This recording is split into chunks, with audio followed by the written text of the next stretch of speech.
este video explicaremos las partes de una computadora, o también llamado hardware, su funcionamiento y sus diferentes utilidades. Primero que nada tenemos que empezar estableciendo qué es una computadora.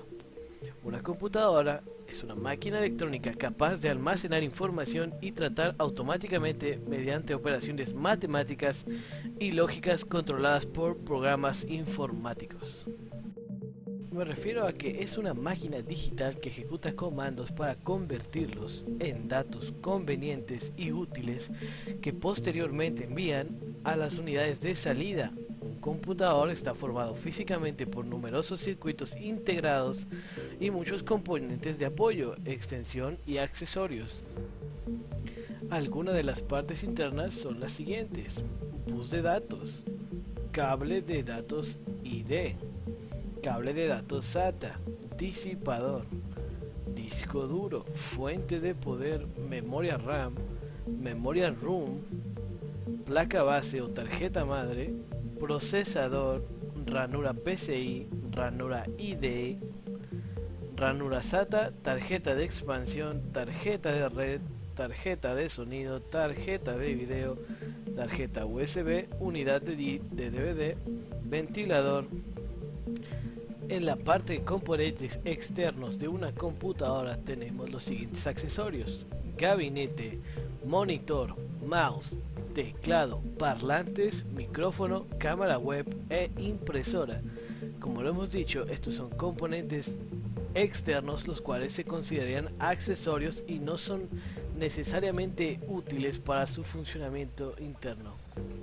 Ahora procederemos a explicar las partes de una computadora, su hardware. Empezaremos por el CPU, o también llamado procesador. Conocida por sus siglas CPU, del inglés Central Processing Unit, es el hardware dentro de un ordenador u otros dispositivos programables que interpretan las instrucciones de un programa informático mediante la realización de operaciones básicas, aritméticas, lógicas y de entrada y salida, hecho mayoritariamente de silicón montado en una placa de PCB acompañado de disipadores de calor. Para entender mejor, es la pieza de hardware que se encarga de procesar las acciones recibidas de otros componentes o información que realicemos. Para no meternos en detalles, un CPU es un microprocesador que básicamente significa ser un circuito integrado, o sea, un chip. Los procesadores se manejan por sus elementos. Un elemento muy importante es el reloj, la cual es la cantidad de señales que emite en un circuito. Ejemplo, tenemos un procesador que tiene una cantidad de reloj de 4 GHz, que esto se traduce a 4 millones de señales o ciclos por segundo.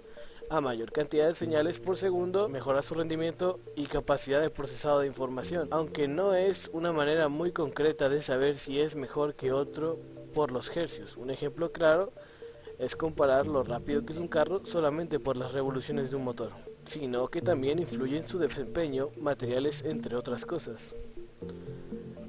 ¿Cómo saber si un procesador es mejor que otro? Pues muy fácil, con los míticos e inexplicables benchmarks, los cuales son gráficas en donde se testean diferentes tipos de procesos, los cuales ponen en un estrés a los mismos procesadores, dando así resultados reales de procesamiento y capacidad. Para no meternos en tantos detalles, te daré a conocer las marcas líderes de fabricación de procesadores, las cuales son, en un ámbito de PC personal, AMD y Intel.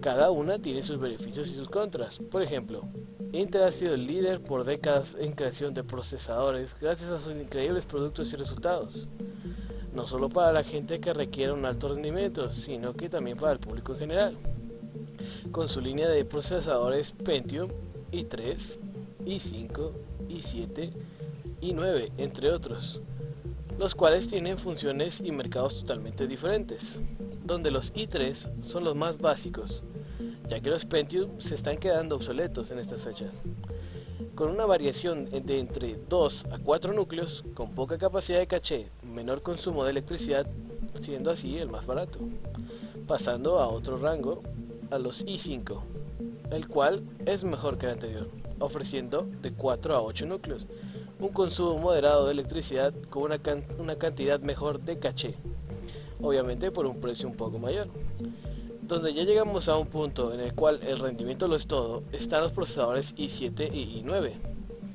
Procesadores los cuales llegan a ofrecer más de 6 núcleos hasta, si no me equivoco, 18 núcleos.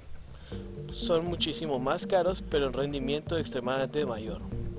El consumo de electricidad es mayor a los anteriores, pero a mayor consumo, mayor poder. Estos últimos, especializados para la gente que explotará su rendimiento al máximo, ya sea diseñadores, arquitectos o cualquier otra profesión que requiera grandes capacidades de acciones y rendimiento. Por otra parte, tenemos a AMD, tenemos la marca de competencia, que no es líder en estos momentos, pero está haciendo ingeniería e innovación para hacerlo. Con su línea de productos FX, serie de procesadores A y Ryzen. FX siendo equivalente a los Pentium, la serie A es la más típica encontrada de equipos básicos. Ryzen, la línea que se divide entre Ryzen 3, Ryzen 5, Ryzen 7, Ryzen 9, los cuales son equivalentes a sus respectivos productos de Intel. AMD se mantiene al margen siendo el líder precio-calidad y últimamente poniendo en las cuerdas a Intel, forzándola a bajar sus precios gracias a su alto nivel de desempeño calidad-precio.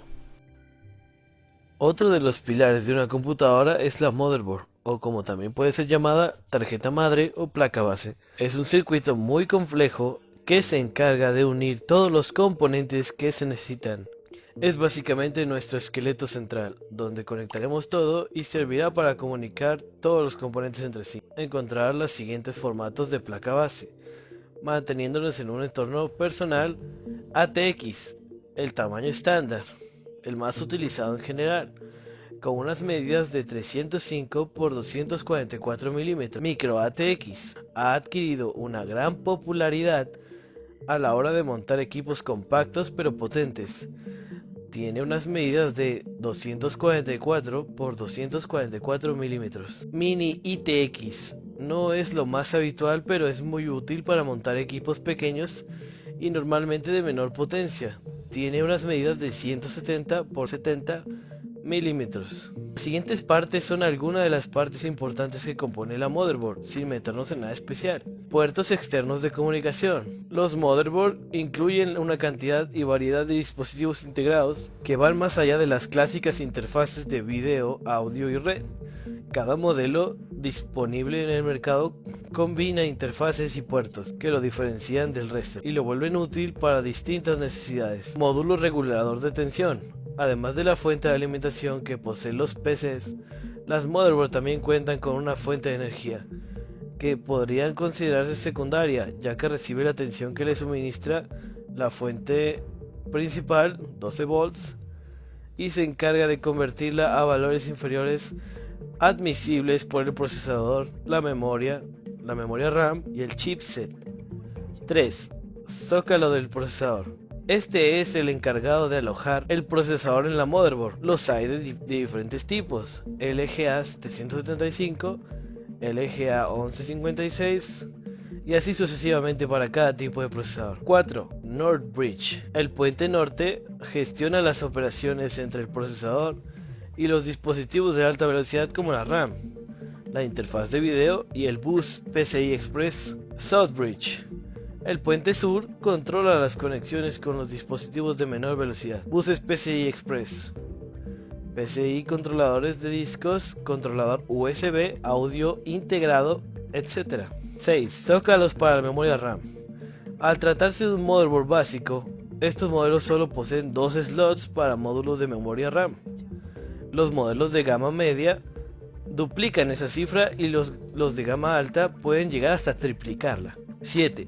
Puertos para unidades paralelo, ATA.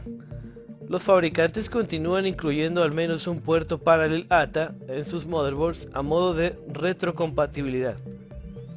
8. Conector de alimentación ATX. Conector ATX de 24 contactos. La versión anterior de esta fecha era de 20 contactos. Afortunadamente, fuentes y motherboards de un tipo y otro son compatibles entre sí. 9. Puertos para unidades serial ATA. Puertos SATA para conectar discos duros, unidades SD y unidades ópticas en 3 revisiones de 150 MB por segundo, 300 MB por segundo y 600 MB por segundo. 10. Conectores USB. Se trata de conectores o jack USB mediante los cuales podemos conectar los paneles frontales USB. Batería de litio. La batería de litio sirve para que la RAM no pierda la configuración de la BIOS y así no se tenga que repetir. Estas baterías, una duración de unos 3 años. Zócalos de expansión. De arriba hacia abajo, zócalo PCI Express por 1, PCI Express por 16 y 2 ranuras PCI. Los motherboards de alta gama pueden llegar a tener el doble de slots. 15. Chip BIOS. El chip de BIOS aloja el programa de inicio a bajo nivel que todo motherboard posee. Gestiona el proceso inicial de arranque enviándole órdenes al hardware. 16. Chip de la interfaz de sonido integrada. Este pequeño chip integra una completa interfaz de audio de alta calidad y con soporte multichannel. Tarjeta de red. Esta parte puede venir incluida en la MOBO o puede venir aparte. Sirve para la conexión a internet. Otro de los pilares de una computadora es la tarjeta gráfica, o también conocida como GPU. ¿Qué es la GPU en una computadora? Conocida como unidad de procesamiento gráfico, un chip lógico programable especializado para funciones de visualización. La GPU representa imágenes, animaciones y videos para la pantalla de la computadora. Las GPU se encuentran en tarjetas enchufables en un conjunto de chips en la placa base o en el mismo chip de la CPU. Los líderes en fabricación de estas son Nvidia y AMD. Existen diferentes tipos, ya sea solo para videojuegos, gráficos para diseñadores o para ambos. Se los explicaría más a fondo, pero sus precios son totalmente locos, donde la última gráfica sacada por Nvidia es la 2080 Ti, costando alrededor de 40.289 pesos. Y por parte de AMD, su último producto sacado es la Radeon 7, costando un aproximado de 19.000 pesos. Siempre dominando en precio-calidad, ¿no? La usada en este video es una 1070 Ti, rondando entre los 9.000 pesos a 14.000 pesos. Es por eso de mi cuidado al moverla. A diferencia de un CPU, la gráfica simplemente se encarga del procesamiento de imágenes, lo cual no la permite ser totalmente funcionable sin la ayuda de un CPU. Existen CPUs con gráficos integrados, los cuales no son tan especializados como tener una gráfica por separado. Las PC son dispositivos que procesan mucho, especialmente si se utilizan para videojuegos, diseño en 3D o hasta edición de video. Esto quiere decir que se van a calentar mucho y por lo tanto va a necesitar refrigeración para que este no se termine quemando y por consecuencia descomponiendo. Para las PC hay dos tipos de refrigeración, la líquida y por aire.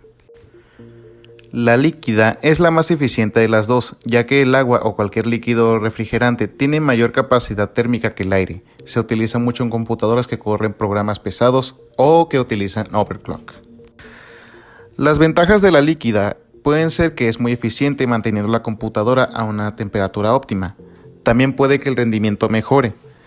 Menos riesgo de que se descomponga la computadora por sobrecalentamiento y puede ser que la computadora sea hasta más vistosa.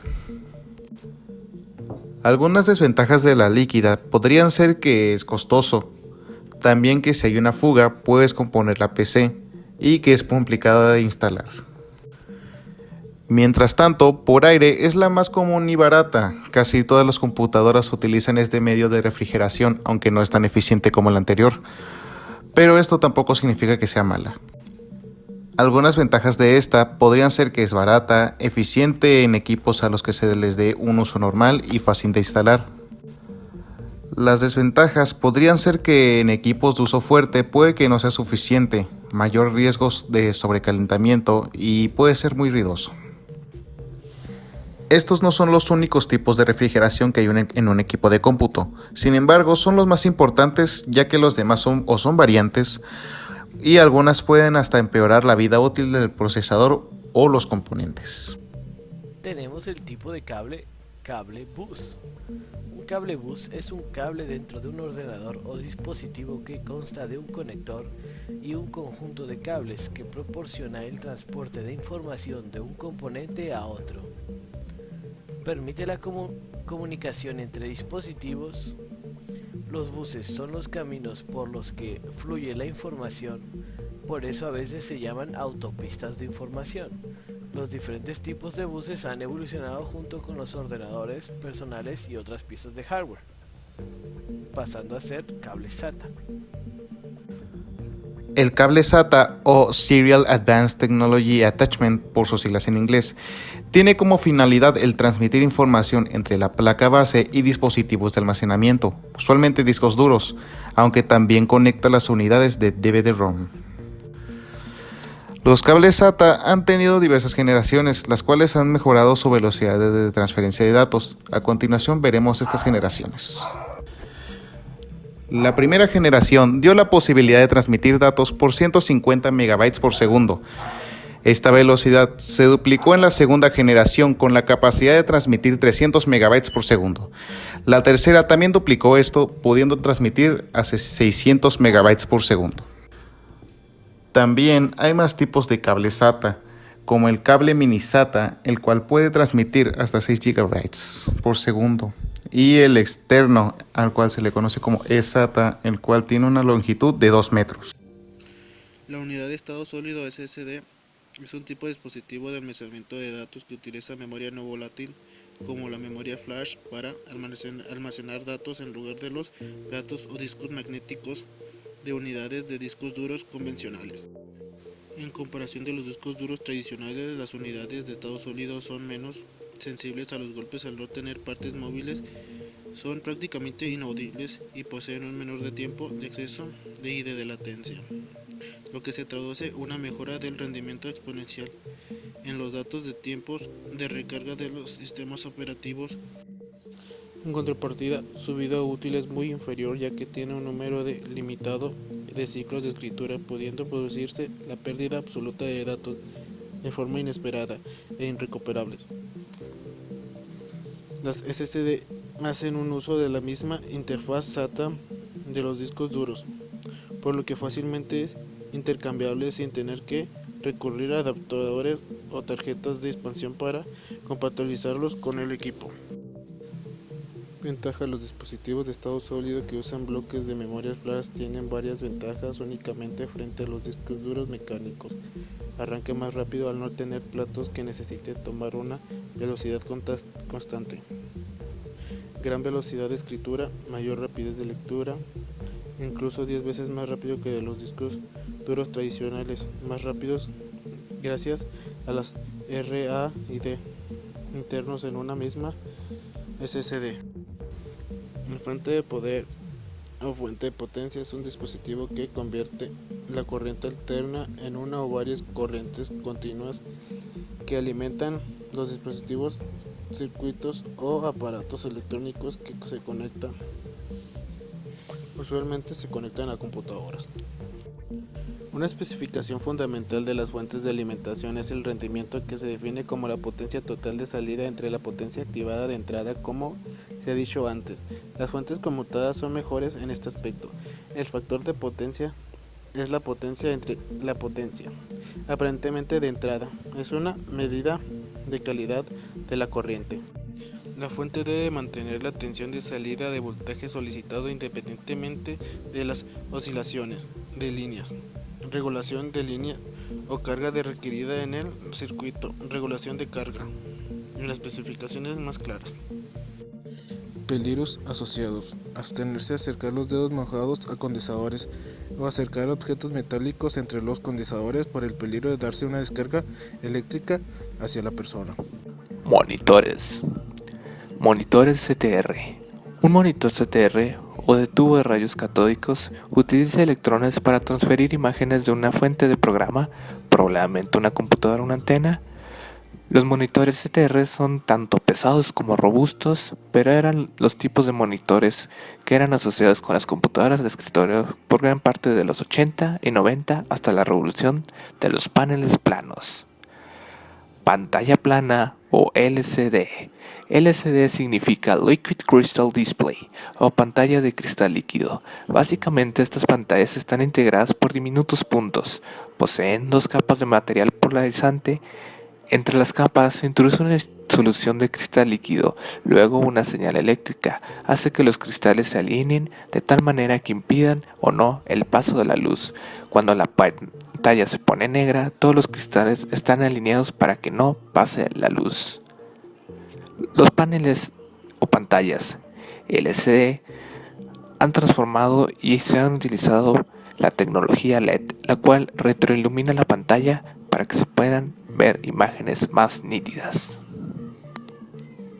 Lector de CD. Actualmente la lectora de CD se ha convertido en una unidad multifuncional capaz de leer CDs, DVDs, Blu-rays y utilizándolo también como quemador de discos. Su instalación varía de acuerdo al tipo de placa base, ya que puede ser mediante un conector ID o un conector SATA en los más modernos casos. Su funcionamiento es mediante el empleo de impulsos de un rayo láser para su lectura y escritura, para después utilizar estos impulsos eléctricos como bits que la computadora puede interpretar. Memoria RAM. RAM son las siglas de Random Access Memory, un tipo de memoria de ordenador a la que se puede acceder aleatoriamente, es decir, puede acceder a cualquier byte de memoria sin acceder a los bytes precedentes. La memoria RAM sirve para mejorar la velocidad de respuesta al momento de utilizar algún programa en el ordenador, ya que la información que necesita dicho programa para hacerlo funcionar se encuentra almacenada en la memoria RAM. De esta manera, al ejecutar el programa se traslada al procesador todas las instrucciones que necesitan ser ejecutadas, realizando diferentes transmisiones de datos según sea necesario.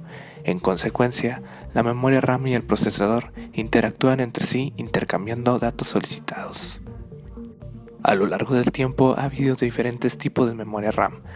Una de ellas es la SDRAM. Es un tipo de memoria RAM que es muy simple de identificar porque tiene dos muescas de separación entre contactos. Estos contactos son 168 en total y puede trabajar a velocidades de 66 y 133 MHz. En la actualidad se encuentra en desuso. Después nos encontramos con la tecnología DDR, Double Data Rate, también llamadas DDR-SDRAM. Es un tipo de memoria principal encargado de almacenar los datos del programa e información para ser usada por el CPU. Entre ellas encontramos la tecnología DDR1. Esta memoria DDR permite ciertos módulos de memoria RAM compuestos por memorias síncronas disponibles en el encapsulado DIMM, que es para PC la capacidad de transmitir simultáneamente datos por dos canales distintos en un mismo ciclo de reloj. Los módulos DDR soportan una capacidad máxima de 1 GB. La tecnología DDR2 o los módulos DDR2 son capaces de trabajar con 4 bits por ciclo, es decir, 2 de ida y 2 de vuelta, en un mismo ciclo mejorado simultáneamente al ancho de banda potencialmente bajo de la misma. La frecuencia de estas RAM son de 200 MHz a 400 MHz.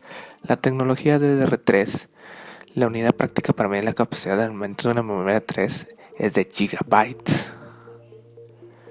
La tecnología DDR4 tiene 288 contactos, a diferencia de los 240 contactos que tiene la DDR3. Esto se traduce en una mayor velocidad de transferencia de datos que sitúa en un máximo de 4.26 megaterabytes por segundo.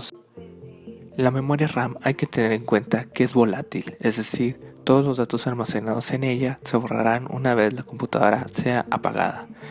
Los datos son transferibles al CPU y el CPU a la memoria RAM. Entre más memoria RAM, mejor rendimiento tendrá el equipo y mejor será la eficiencia de este. Existen muchos tipos de tarjetas de expansión. Todas estas, claro, mediante el puerto PCI de una computadora. No solamente sirven para extender hacia más puertos PCI, sino que puedes poner lo que quieras, todo lo que sea compatible con un puerto PCI Express. Puede ser tarjetas de sonido extra, tarjetas de fax o modem, tarjetas de video extra, tarjetas de aceleradores de gráficos, tarjetas de conexiones extra USB. Puedes conectar excesivamente lo que sea de extender la capacidad de la tarjeta madre y así poder conseguir un máximo desempeño o poder incluir todas las herramientas deseadas en ella. También existen diferentes dispositivos externos. Existen los dispositivos externos de entrada. Son aquellos que sirven para introducir datos a la computadora para su proceso para su proceso. Los datos se leen de los dispositivos de entrada y se almacenan en la memoria central o interna. Los dispositivos de entrada convierten la información en señales eléctricas que se almacenan en la memoria central. Los dispositivos de entrada típicos son los teclados, lápices ópticos, palancas de mando, CD externos, entre otros. También tenemos los dispositivos de salida, son los que nos permiten representar los resultados de salida del proceso de datos. El dispositivo de salida típico es una pantalla o un monitor. También tenemos el otro tipo que serían las impresoras, trazadores gráficos, bocinas, entre otros. Aquí nos damos a entender que los dispositivos de entrada son los que nosotros vamos a usar para enviar la información a la computadora, mientras que los dispositivos de salida son los que nos van a mostrar ese resultado. Una computadora necesita sus componentes, o sea, su hardware, para poder servir. Una computadora es una herramienta tecnológica muy útil en estos tiempos. La computadora le sirve al hombre como una valiosa herramienta para realizar y simplificar muchas de sus actividades en sí, en un dispositivo electrónico capaz de interpretar, ejecutar los comandos programados para realizar en forma general las funciones de operaciones de entrada, operaciones de cálculo. Y en la actualidad las computadoras tienen aplicaciones más prácticas porque sirven no solamente para computar y calcular, sino que para realizar múltiples procesos sobre los datos proporcionados, tales como clasificar u ordenar, seleccionar, corregir y automatizar, entre otros.